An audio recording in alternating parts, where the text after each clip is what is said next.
I'm going to take you back to where I grew up as a boy.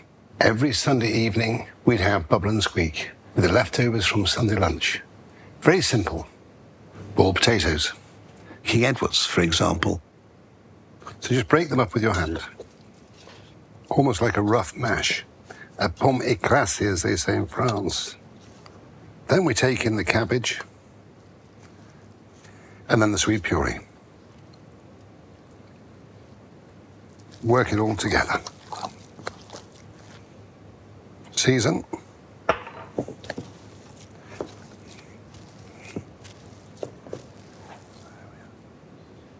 Butter the pan. And then what we do, we take in our bubble and squeak.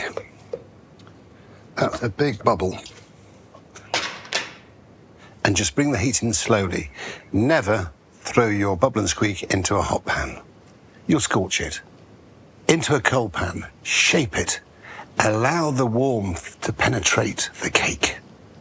And then slowly caramelize. As you can see, look. There she is. So, like a tortilla,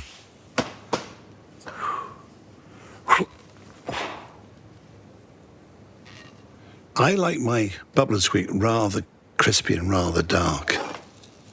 I like taking it that little bit further down the road. just tuck her in. Just know what's going on inside. That's not enough.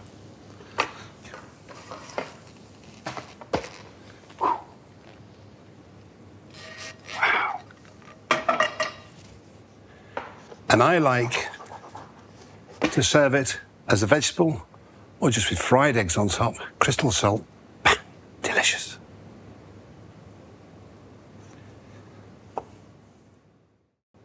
Lentils, in my opinion, underused and underrated. These lentils, straight in. Water,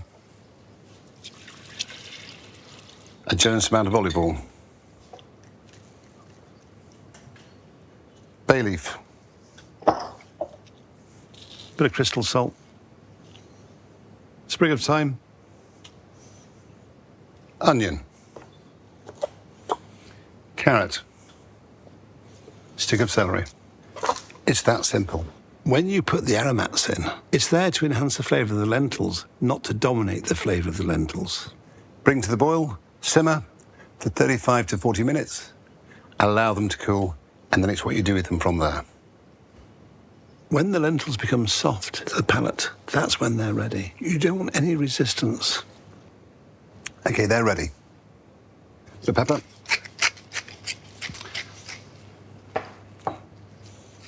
A little seasoning.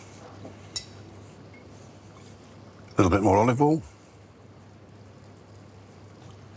Work it through. Onto the tray. Why? To cool them down. Remove the garnish. It has nothing left to give. A little more olive oil for my palate. Just work that through. I love lentils cooked the way my family in Italy cook them. Lots of olive oil, generous with seasoning.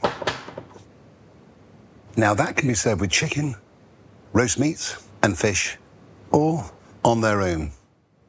And one of the first dishes the great Michael Lawson taught me was how to braise cabbage, like he'd been taught as a boy at the Queen's in Leeds. And 40 plus years on, I'm still making it. So we take our red cabbage and cut into 4. The insides we use for a salad, and the outsides we braise.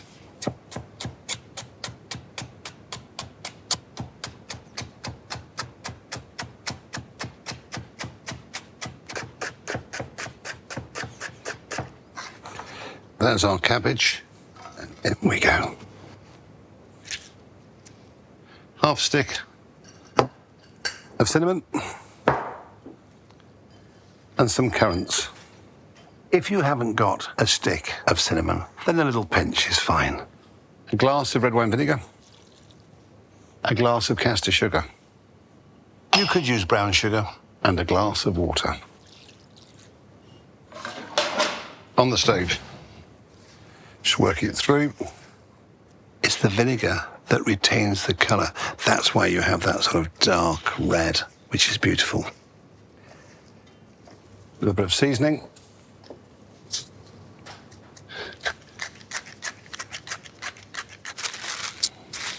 Make a rough cartouche over the top, and we braise for 15 to 20 minutes. Every so often, give it a stir.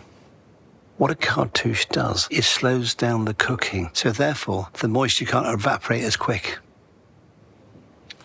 As you can see, it's come to the boil.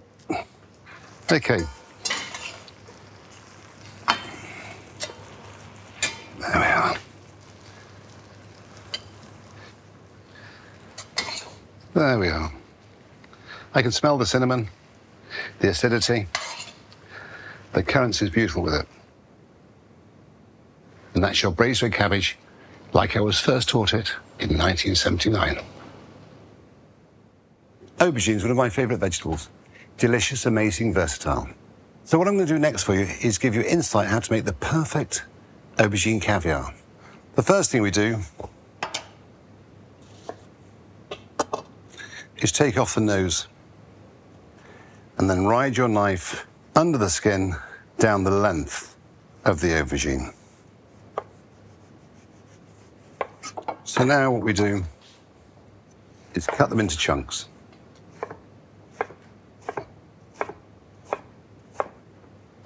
Into the bowl. There's our aubergines. A little salt, olive oil, rosemary, garlic.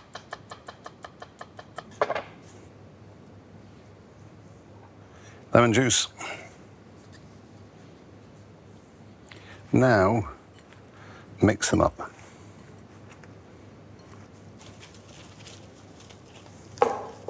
Cling film them, wrap it tight, and then we place it in the microwave for 8 minutes to 10 minutes. But while that's cooking, let's make the fresh tomato fondue.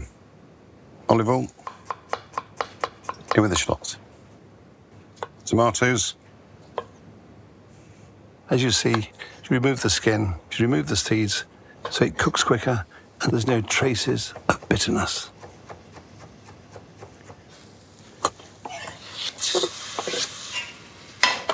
In with the tomato puree. A little seasoning, a little bit of rosemary. Just cook slowly to remove the water content to make that fondue and just melt it down. And there we have our aubergine cooked à la microwave.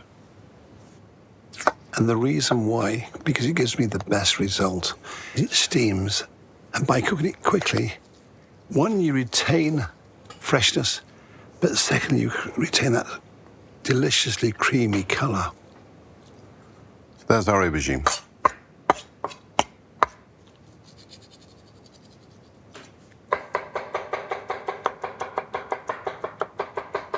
And chop.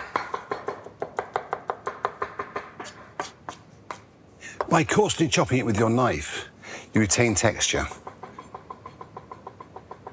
Now, the fresh tomato fondue I made.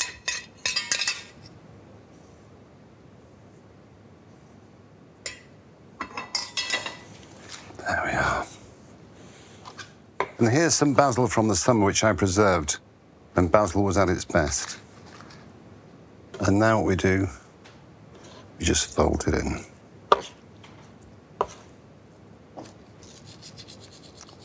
Little salt, maybe a little pepper.